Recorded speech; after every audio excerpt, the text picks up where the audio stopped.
পহেলা বৈশাখের দিন যদি পয়লা বৈশাখটা উদযাপন না করা হয় তাহলে কিন্তু মনের ভিতর ভালো লাগে না।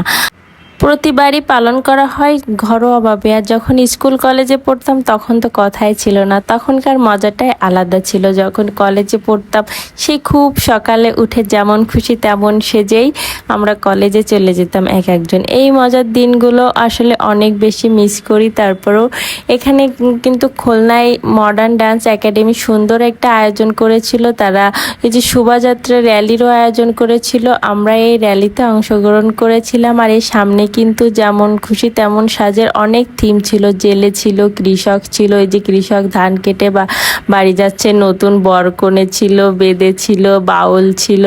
এরকম গ্রামের ঐতিহাসিক জিনিসগুলো এখানে ফুটিয়ে তোলা হয়েছিল। সবচেয়ে মজার বিষয় হলো আমাদের জেলে রাস্তায়ও মাছ ধরছিল, মাঝে মাঝে তো রাস্তায় জাল ফেলছে। আর এরা দুজনই র্যালি করছে রিক্সায় করে, এরকম অনেকেই র্যালি করছিল গাড়িতে করে। এর মজাটাও আলাদা। তারপরে আমরা সবাই স্টেজে উঠে এখানে ছবি তোলা হচ্ছিল। অনেক মিডিয়ার লোকজন এসেছিল, তারা ছবি নিচ্ছিল। তারপরে অনুষ্ঠান শুরু হয়। এখানে ছোটোখাটো একটা অনুষ্ঠানের আয়োজন করা হয়েছিল। এই যে এই মেয়েটার নাচ অনেক বেশি ভালো লেগেছিল আমার। তারপর আমার হাজব্যান্ডও এক নাচে অংশগ্রহণ করেছিল। আর ধন্যবাদ সবাইকে ভিডিওটা দেখার জন্য।